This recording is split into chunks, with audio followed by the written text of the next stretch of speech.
एक घने जंगल में एक बहुत ही चालाक लोमड़ी रहती थी।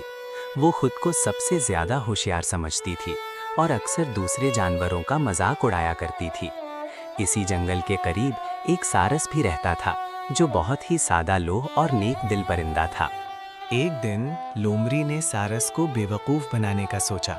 वो सारस के पास गई और बड़ी मीठी आवाज में बोली, प्यारे दोस्त, मैंने आज तुम्हारे लिए एक खास दावत का एहतमाम किया है। क्या तुम शाम को मेरे घर आओगे? सारस खुशी खुशी मान गया। जब सारस लोमड़ी के घर पहुंचा, तो लोमड़ी ने बदनियती से सूप तैयार किया और उसे 2 बिल्कुल चपटी प्लेटों में डालकर मेज पर रख दिया।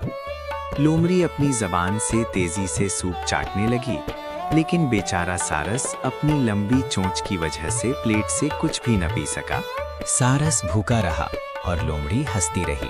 सारस को लोमड़ी की चालाकी समझ आ गई, लेकिन उसने गुस्सा करने के बजाय खामोशी से बदला लेने का फैसला किया। उसने जाते हुए कहा, दोस्त, तुम्हारा शुक्रिया। अब कल तुम मेरे घर दावत पर आना। अगले दिन जब लोमड़ी सारस के घर पहुंची, तो सारस ने सूप को एक टंग मुंह वाली लंबी सुराही में पेश किया। सारस ने अपनी लंबी चोंच सुराही में डाली और आराम से सारा सूप पी गया, जबकि लोमड़ी सुराही का मुंह छोटा होने की वजह से सिर्फ बाहर से सूंघती रह गई। लोमड़ी को अपनी गलती का एहसास हुआ।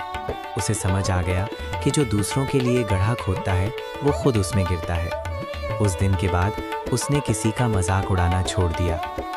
वीडियो देखने का शुक्रिया। अगर आपको वीडियो पसंद आई हो तो बराए मेहरबानी वीडियो को लाइक, शेयर और चैनल को सब्सक्राइब करें। आपका बहुत बहुत शुक्रिया।